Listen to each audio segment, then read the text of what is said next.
Before I tell you my name, let me tell you the story behind it. I was born in the Shoshone tribe. My father was the chief.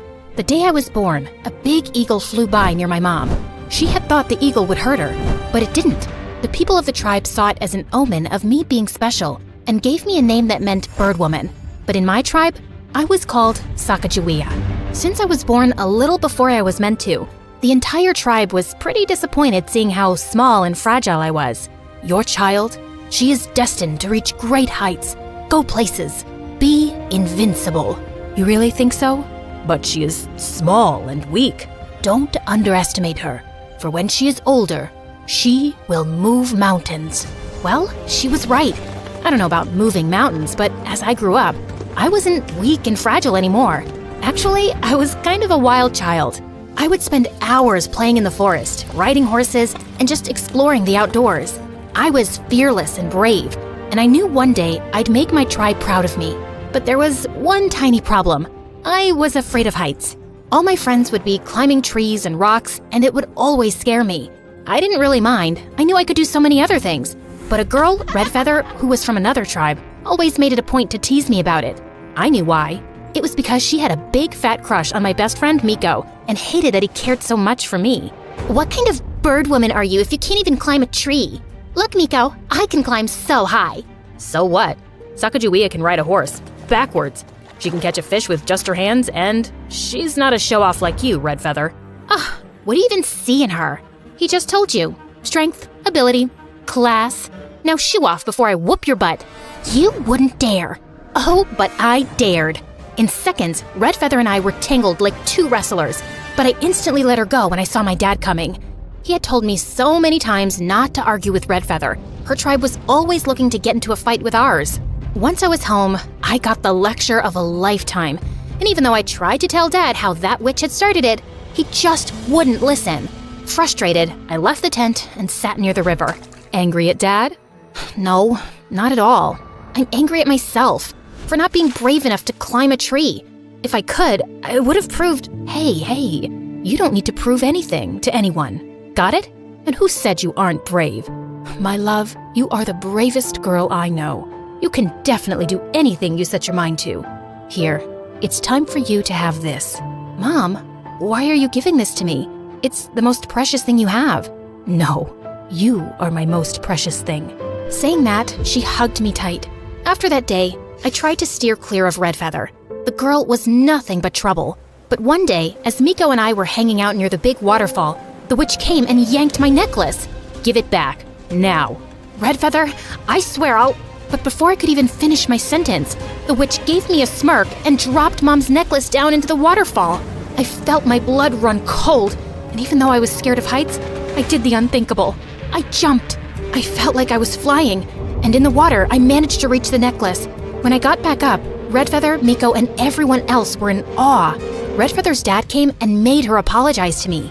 From that day forward, I was known as the brave bird woman who could do anything. I had made my mark, and I was so proud of myself. A few years later, my dad announced Miko and my wedding, and I couldn't be happier. Our wedding was going to be the biggest event in the tribe, and everyone was preparing for it. Even Redfeather, who had been surprisingly friendly since the necklace incident, was helping out with the decorations. One night, Redfeather asked me to meet her by the waterfall. I was a little hesitant, but I thought maybe she wanted to apologize for her past behavior. I was wrong. As I approached the waterfall, I saw several men standing in the shadows. Redfeather stepped out of the darkness and smiled at me. What's happening? Who are these people? I can't let you marry Miko. Take her away. Before I could say anything else, the men dragged me away and everything went dark. When I finally opened my eyes, I was in a carriage. Where am I? Where are you taking me? I am the daughter of the Shoshone chief. When my dad finds out about you, he'll have you punished. And who's gonna tell him, princess? You are far away from home. You'll never get back home. Hearing his words made my heart sink, and I clutched onto Mom's necklace.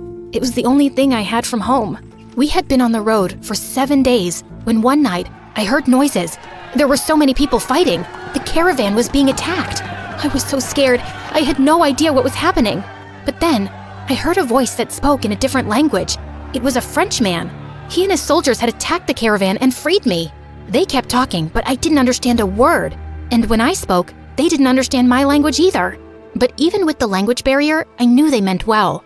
I didn't know how to get back home, so one of the soldiers found a nice family who adopted me and taught me their language. I was so thankful to them and all the help they gave me. Years passed and I missed home terribly. Unfortunately, we had traveled too far in an unknown direction, so I didn't know my way back. When I turned 18, I got married to a Frenchman, and just when I had my son, my husband left me. I was disappointed. As a little girl, I had thought I would go places, have a life filled with adventure, make my tribe proud. But everything had gone so wrong. But things changed when one day, two men, Lewis and Clark, came to my town. They had heard about me and wanted to know if I could help them find a new route to the Pacific Ocean. Sacagawea, we heard you used to be from the Shoshone tribe. We need your help to find a new route to the Pacific Ocean. I'm not sure I can help you.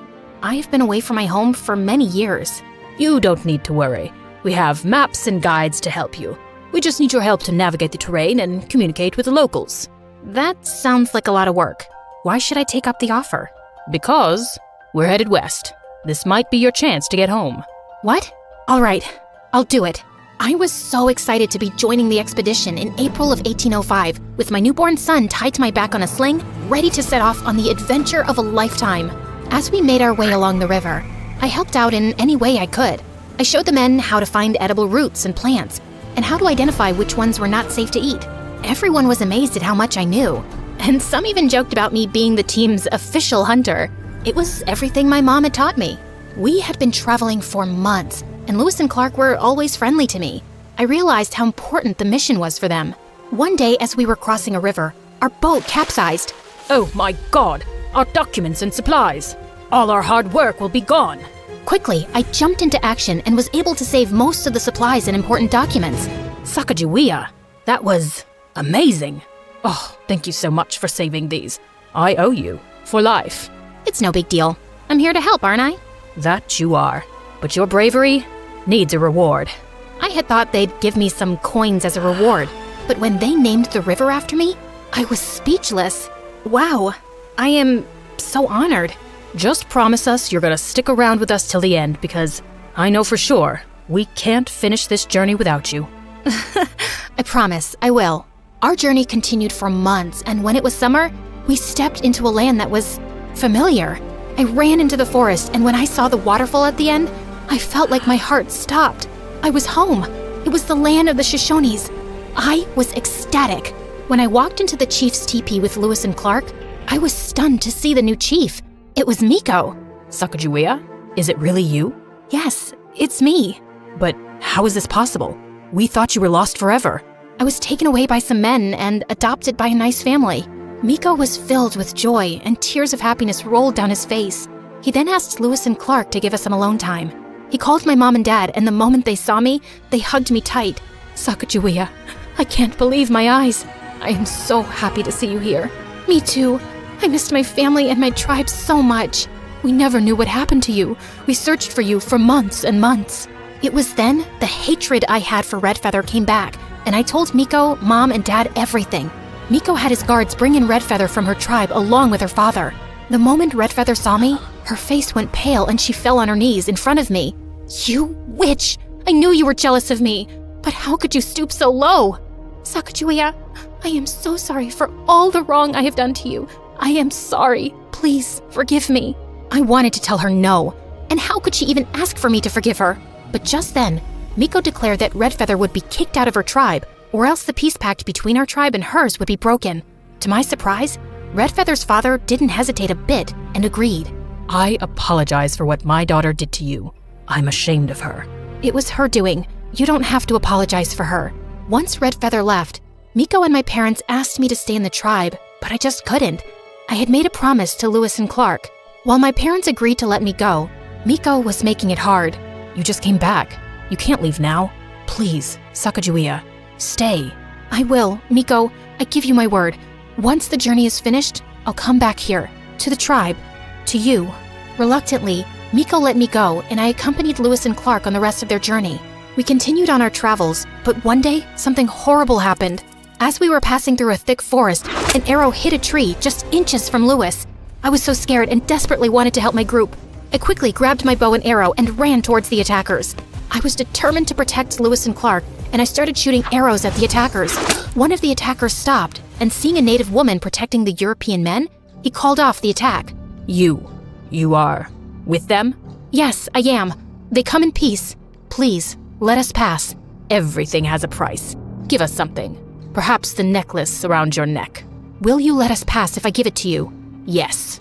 With a heavy heart, I took off my mom's necklace and handed it to the man, and the attackers left, and I ran to Lewis and Clark.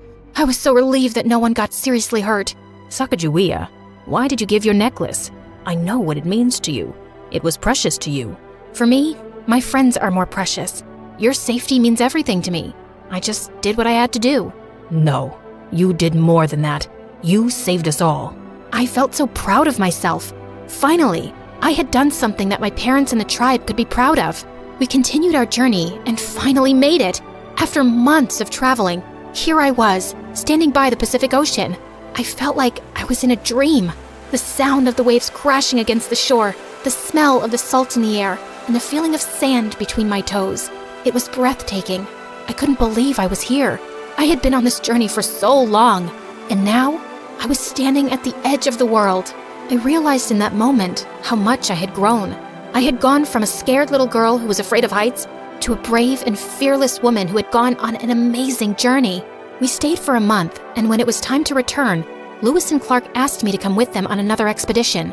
I really wanted to because I loved adventure, but I had other plans. When I returned home, the first thing I asked was where Miko was, and my parents told me that every morning he sat by the waterfall. So I snuck up to him and hugged him, and we both ended up in the water. Oh my God, you came. I promised, remember? Saying that, I kissed him, and it felt so right, like I was finally where I belong, finally home. Today, there are more statues in the United States dedicated to me than any other American woman. I'm remembered now as a hero and as a symbol of courage, strength, and peace for safely guiding the expedition to the Pacific Ocean. My story continues to inspire and remind people that no matter who you are or where you come from, you can always make a difference.